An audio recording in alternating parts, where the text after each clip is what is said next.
In this video, I'm going to show you a handful of ways that you can convert a React 17 app to a React 18 app in a safe and confident and secure kind of way. So stay tuned. Something cool would have happened there if this was a high quality production, but it's not. It's just me and you, and we're hanging out together, and it's Christmas time. What I'm doing today is covering all the things that we covered this week in React.holiday, my 25-day newsletter that is in process right now.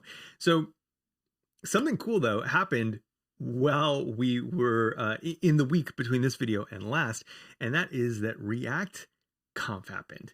And at React Conf, there was an announcement made for the React RC, which stands for Release Candidate. And an RC is a version that we didn't cover in our talk about versions last time. And it's super cool. It is the version that they want to release, and barring any problems with the API in your apps, it's going to go out just like that. Now, there might be some tweaks, but probably this is the API that we're going to get, which is super cool. So that means that you now, internet friends, are expected to participate in upgrading to React 18. Now's your time. This is your time to shine. So what does that mean? How do we actually do this? So I have a handful of ways that I want to show you that you can do this safely and strategically in your application. So let's dive in. No more from me. I just wanted to say that because right here you can see we have the React 18 RC, and you can do npm install React at RC now. Super cool, super cool. This is going to be even more stable than beta, which is great. Okay, so let's dive in. So right here, what we have is we have an app that's running create root, which is the new root API as opposed to the legacy root API. Now, what I want to show you right now is that if you have an app that has two root nodes, or if you want to do this, you can actually render both using the legacy root API and the new create root API in the same app on the same page, which is really, really cool. Now, this isn't going to be a setup for everybody, but if you can render to multiple nodes, well, you can do that now. I think this maybe had a dash in it, root 2. I have an index. Let me open that up. Index.html, index file with 2 roots. So if you have multiple areas on the DOM that you render to, this strategy could be for you. Now I'm rendering using the new root API, but I can also use the legacy root API by rendering this to root 2. Now, if I save this and refresh, we see that, let me change this to legacy root API. And now we're rendering using both APIs to a single page. That is incredibly powerful for your migration, that you can do all kinds of nonsense. It has never been this easy to use 2 versions of React at the same time in your application. So super exciting. That's number 1. If you want to do this conditionally, you could now just do this in your development environment, and then you could put it on staging, and then eventually production, and then also have it be really easy to roll back if there's any type of problems. You could also use this as a feature flag. You could put it to a subset of users, like beta users. You could do a staged rollout where a percentage, like 5%, and then 10%, and then 20% of users start to see this version.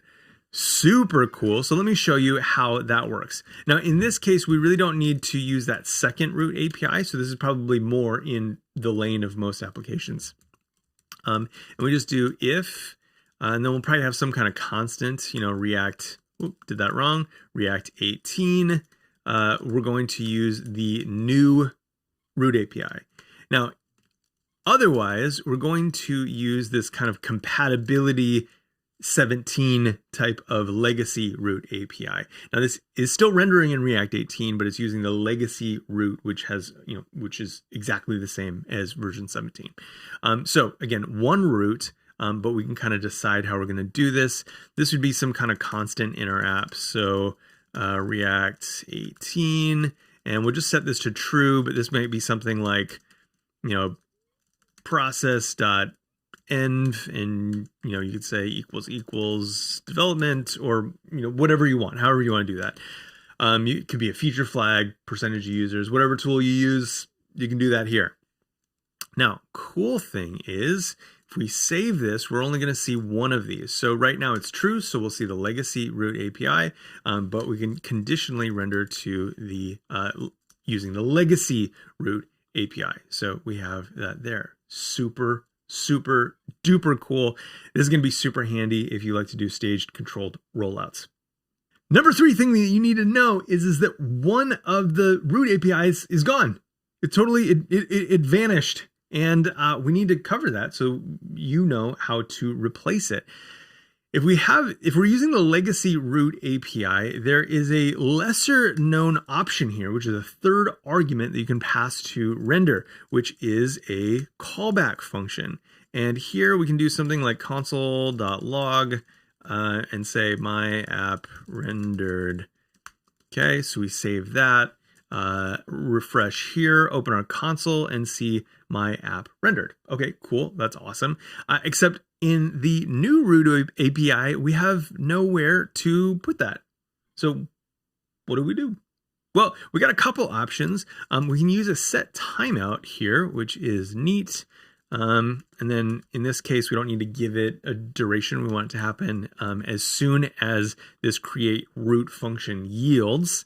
And then we want it to run so that we know that React did its thing and it's done now. So let's copy this. We'll say with the new root API. Okay, we're going to change this to true and try to simulate that same behavior, which we have. Awesome. Congratulations. We did it. Now, there's another recommended strategy for doing this. It's a little bit more invasive, but we get access to the rendered DOM node or any DOM node in our component tree if we want. So how does that work? Well, we can do that by passing a callback to our component. That'll look like this, and we can get rid of this set time out here and wrap that in an anonymous function. Now we take that on our component callback. Now, like I said, this is a little bit more invasive because you actually have to change this component. So just keep that in mind. You really want to make sure that you need access to the DOM node, that guarantee of having a layout and a component or an element if you want to take on this strategy. So we'll use a ref and callback here. We'll give it our callback. And then now we have access to say with a ref.tag_name tag, change that to a template string. So we can see that and take our ref there. Make sure everything looks right. Yep, ref.tag_name, save that, refresh, and we see my app rendered with the new root API with a p tag. Awesome. Now, as I said, these are the two options that are presented by React as the recommendations. There are actually a bunch of ways that you could do this. You could do this with a use effect hook. You could do this by kind of wrapping this all up in a fragment and then having an additional element that does this same thing. So you don't have to actually add a prop to this. You could create a component that is designed specifically to wrap your app so that you can have a layout callback in that event, and then you don't have to touch your component at all. There's so many options. I'm going to leave that up to you to kind of explore. We actually did this on stream with LaunchDev, so I'll actually link that as well if you want to see us kind of play through all of the options there. But I think that kind of is enough for you to do what you need to do if you are using that render callback function and need to replace it in this new React 18 world. Okay, so now that we have everything out of the way in terms of how we actually do the mechanical process of moving from the legacy root API to the new root API in an actual production app, I want to talk about some of the features that the new API unlocks. Now, if you update to the new API, you have access to a lot of the new concurrent features. However, you don't have to worry about whether or not those are going to change the way that your current app renders. With the gradual adoption strategy, the whole idea is that you shouldn't have to think about any changes like that unless you start using the new features. So everything should work the way that it did before. However, there have been some performance improvements and default performance improvements. And there could be scenarios where you were doing some things that maybe were not ideal. And now that they're going to be batched, you might be scratching your head, like, why did this change? And so those are the things that we want to talk about, is a strategy for how to migrate effectively to automatic batching. So first of all, what is automatic batching? So I want to show you something that's pretty wild, and I didn't actually even know this before this version came out. So let's run this app. I have an app. We're using right now the legacy root API. Okay, so this is what it worked like in React 17. We have a button that shows 2 pieces of state, count, and then is odd. Those are held via hooks. You could infer the second piece of state, but just hang with me for the sake of this demo, okay? And then we have a handle click function that's going to update both of those pieces of state. So let's save this. We're going to refresh, and I'm going to tap this. And so for every tap, we see a single re-render show up in our console here. Okay, so this is what we would expect, right? That's the expected behavior. Okay, now I want to show you something that's odd. If we change this, if we wrap this in an asynchronous function like set timeout, and then the time actually doesn't matter, so I'll take that out. And this function is actually removed from the event handler, put on the event stack, and called later. Watch what happens. I'm going to re-render here. Look at this. So I clicked one time and we got 2 re-renders from that. Okay, 2 more again, 2 more again.